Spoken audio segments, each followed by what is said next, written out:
Hello everyone, नमस्कार। हमारे YouTube channel में आपका हार्दिक स्वागत है। दोस्तों, आज की वीडियो में हम जानेंगे चैत्र नवरात्रि के 7वें दिन माँ कालरात्रि की पूजा विधि और इस दिन बनने वाले शुभ योग। साथ में जानेंगे इस दिन कौन से रंग के वस्त्र पहनकर पूजा करनी चाहिए, माँ को कौन से प्रिय पुष्प हैं, कौन से पुष्प अर्पित करने चाहिए और माँ का प्रिय भोग क्या है। साथ में जानेंगे माँ कालरात्रि की पौराणिक कथा और इस दिन किए जाने वाले खास उपाय। दोस्तों, चैत्र मास की शुक्ल पक्ष की सप्तमी तिथि बहुत ही खास होती है क्योंकि चैत्र नवरात्रि का 7वां दिन होता है। इस बार ये तिथि 15 अप्रैल सोमवार को है। इस तिथि पर देवी दुर्गा के कालरात्रि स्वरूप की पूजा करने का विधान है। इस दिन सुकर्मा और घृति नाम के शुभ योग होने से इस दिन का, इस तिथि का महत्व और भी बढ़ गया है। देवी कालरात्रि की पूजा करने से हमें शत्रुओं पर विजय मिलती है। देवी दुर्गा का ये रूप काल का भी नाश करने में सक्षम है और इसीलिए इन्हें कालरात्रि कहा जाता है। तो आज की वीडियो में हम जानेंगे देवी कालरात्रि की पूजा विधि, इस दिन बनने वाले शुभ योग और माँ का प्रिय भोग, माँ का प्रिय रंग और इस दिन किए जाने वाले खास उपाय। साथ में जानेंगे माँ कालरात्रि की पौराणिक कथा। तो वीडियो शुरू करने से पहले आपसे एक खास बात, दोस्तों, अगर आप इस चैनल पर नए आए हैं और पहली बार आए हैं तो इस चैनल को सब्सक्राइब कर दीजिए और बेल आइकन बटन प्रेस कर दीजिए ताकि आने वाली वीडियो देख सकेंगे आप सबसे पहले। और जिन्होंने मेरा चैनल सब्सक्राइब कर दिया है उनका दिल से आभार, बहुत बहुत धन्यवाद। दोस्तों, इसी तरह मेरे चैनल के साथ जुड़े रहिएगा और अपना प्यार हमें देते रहिएगा। वीडियो को अंत तक ज़रूर देखिएगा ताकि कोई भी जानकारी छूट न जाए, क्योंकि आधी अधूरी जानकारी से पूरा लाभ नहीं मिलता है। इसलिए हमारे साथ अंत तक बने रहिएगा। तो आइए शुरू करते हैं। दोस्तों, चैत्र नवरात्रि के 7वें दिन माँ दुर्गा की 7वीं शक्ति माँ कालरात्रि की पूजा का विधान है। माँ कालरात्रि दुष्टों का विनाश करने के लिए जानी जाती हैं, इसीलिए इनका नाम कालरात्रि है। धर्मशास्त्रों में कहा गया है कि माँ कालरात्रि ने असुरों का वध करने के लिए ये रूप लिया था और ऐसा भी माना जाता है कि माँ कालरात्रि की पूजा करने वाले भक्तों को भूत प्रेत या बुरी शक्ति का डर नहीं सताता है। चैत्र नवरात्रि का 7वां दिन 15 अप्रैल सोमवार को है और इस दिन माँ कालरात्रि की पूजा है। आइए जानते हैं माँ का स्वरूप कैसा है। दोस्तों, माँ कालरात्रि दुष्टों का विनाश करने के लिए जानी जाती हैं और इसीलिए इनका नाम कालरात्रि है। माँ कालरात्रि का स्वरूप उनके नाम की तरह काला और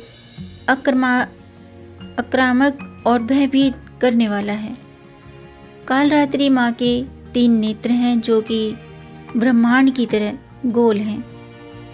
माँ कालरात्रि के हाथ में खड्ग और कांटा है और इनकी सवारी गंधर्व यानी कि गधा है। उनका ऊपर उठा हुआ हाथ वर मुद्रा में है और इस तरफ नीचे वाला हाथ में अभय मुद्रा में है। बाईं और ऊपर वाले हाथ में कांटा और नीचे वाले हाथ में खड्ग है। ऐसा माना जाता है कि माँ दुर्गा ने असुरों के राजा रक्तबीज का संहार करने के लिए ये रूप धारण किया था।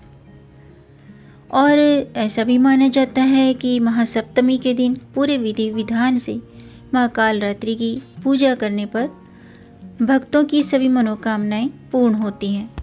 आइए जानते हैं नवरात्रि के 7वें दिन की पूजा विधि। दोस्तों, इस दिन सुबह स्नान के बाद साफ और शुद्ध रंग के कपड़े, शुद्ध वस्त्र पहने, माँ का ध्यान करें।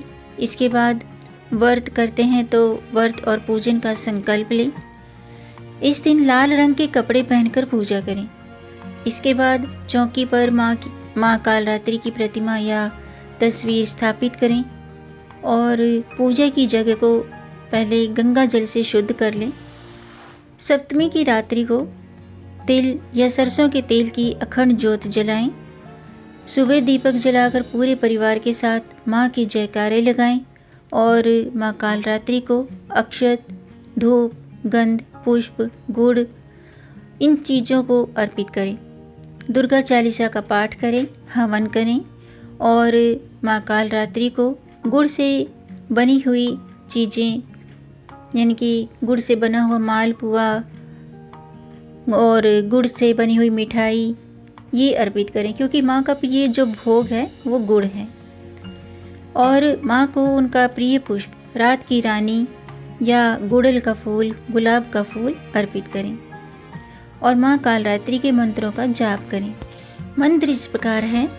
या देवी सर्वभूतेषु माँ कालरात्रि रूपेण संस्थिता नमस्तस्यै नमस्तस्यै नमस्तस्यै नमो नमः। ओम ऐं ह्रीं क्लीं कालरात्रि नमः।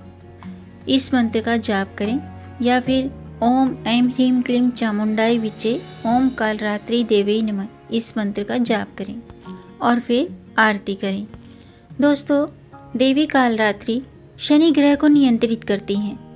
ऐसे में अगर देवी कालरात्रि की नियमित रूप से विधि पूर्वक पूजा की जाए तो व्यक्ति के जीवन से शनि के बुरे प्रभाव कम होने लगते हैं। माँ कालरात्रि की पूजा से मिलने वाले लाभ की बात करें तो माँ कालरात्रि को दोषों का विनाश करने वाली देवी माना जाता है। इसके साथ ही जो लोग माँ की भक्ति पूर्वक पूजा पाठ करते हैं उन्हें माता हमेशा शुभ फल प्रदान करती है और यही वजह है कि माँ का एक नाम शुभंकारी है, शुभंकारी भी है। माँ कालरात्रि की पूजा करने से व्यक्ति को भय और रोग से छुटकारा मिलता है। साथ ही भूत प्रेत, अकाल मृत्यु, रोग शोक इन सभी तरह की परेशानियों से मुक्ति मिलती है। माँ का यह रूप भय उत्पन्न करने वाला है, हालांकि केवल पापियों के लिए है ये रूप। ये पापियों का नाश करती है। माता के 3 बड़े बड़े नेत्र हैं जिसमें माँ अपने भक्तों पर हमेशा अनुकंपा की दृष्टि बनाए रखती हैं। ऐसा माना जाता है कि माँ दुर्गा कालरात्रि स्वरूप शुंभ निशुंभ और रक्त बीज को मारने के लिए, रक्त बीज को शुंभ निशुंभ का संहार करने के लिए माता ने ये रूप बनाया था। देवी कालरात्रि का शरीर अंधकार की तरह काला है। उनके श्वास से अग्नि निकलती है और गले में विद्युत की चमक वाली माला है। माँ के केश बड़े बड़े हैं और बिखरे हुए हैं। आइए जानते हैं नवरात्रि के 7वें दिन करने वाले खास काम, अचूक उपाय कौन से हैं। दोस्तों, नवरात्रि की सप्तमी तिथि के दिन माँ कालरात्रि को पेठे का भोग अवश्य लगाएं और मुमकिन हो तो पेठे की बलि भी अवश्य दें। ऐसा करने से हमें बल और विजय की प्राप्ति होती है। साथ ही अगर आपका कोई कानूनी मामला फंसा हुआ है तो ऐसा करने से विजय प्राप्ति के योग बनते हैं। अगर आपके जीवन में नकारात्मक शक्तियाँ बनी हुई हैं या घर में छोटे बच्चे हैं जिनको जल्दी नज़र लग जाती है तो नवरात्रि के 7वें दिन उन्हें ताबीज़ पहना दें। इसके लिए आप एक काले कपड़े में पीली सरसों लें और टूटी हुई सुई डालकर कपड़े में लपेट दें और इस ताबीज़ को बच्चे के गले में पहना दें। ऐसा करने से बुरी नज़र नहीं लगती है, जीवन में नकारात्मक ऊर्जा दूर होती है। अब मैं व्रत कथा शुरू करती हूँ, यानी कि माँ कालरात्रि से संबंधित पौराणिक कथा। आप भी ध्यान से सुनिएगा। पौराणिक कथा की बात करें तो कहा जाता है कि एक बार रक्तबीज नाम के दैत्य ने चारों तरफ हाहाकार और आतंक मचा के रखा था। इसके आतंक से मानव से लेकर के देवी देव सभी परेशान होने लगे। रक्तबीज को ऐसा वरदान मिला था कि अगर उसके रक्त की एक भी बूंद धरती पर गिरेगी तो उसी के समान एक और शक्तिशाली दैत्य तैयार हो जाएगा। ऐसे में रक्तबीज के सामान्य बलशाली दैत्य तैयार होता गया और उसका आतंक और भी बढ़ता गया। तब रक्त बीज से परेशान होकर सभी देवगण भगवान शिव के पास पहुंचे। भगवान शिव को पता था कि रक्त बीज का अंत केवल माँ पार्वती ही कर सकती हैं। तब उन्होंने माँ पार्वती से अनुरोध किया और इसके बाद माँ पार्वती ने अपनी शक्ति और तेज से माँ कालरात्रि को उत्पन्न किया। इसके बाद रक्त बीज के साथ माँ कालरात्रि का युद्ध हुआ। इस युद्ध में रक्त बीज के शरीर से जितनी भी रक्त की बूंदें निकली उसे माँ कालरात्रि ने अपने मुख में ले लिया। ऐसा करते करते अंत में जब रक्त बीज का रक्त क्षीण हो गया, इस तरह से रक्त बीज का अंत हुआ। ये थी माँ कालरात्रि की पौराणिक कथा। तो दोस्तों आज के लिए बस इतना ही। उम्मीद है आपको ये जानकारी पसंद आई होगी। अगर आपको जानकारी अच्छी लगी हो तो आप इसे लाइक ज़रूर कीजिएगा और इस जानकारी को आगे बढ़ाकर अपनी फैमिली में, अपने फ्रेंड्स में ज़्यादा से ज़्यादा शेयर कर दीजिए ताकि औरों को भी इससे लाभ प्राप्त हो। और अगर आपका कोई प्रश्न है या कोई सुझाव है तो कमेंट बॉक्स में ज़रूर लिखिएगा और मेरे चैनल को सब्सक्राइब ज़रूर कीजिएगा ताकि आने वाली वीडियो देख सकेंगे आप सबसे पहले। वीडियो को अंत तक देखने के लिए आपका बहुत बहुत धन्यवाद। मिलेंगे नई जानकारी के साथ, तब तक आप खुश रहें और स्वस्थ रहें। अपना ख्याल रखें और अपनों का भी ख्याल रखिएगा। जय माता दी, जय श्री हरि, हर हर महादेव।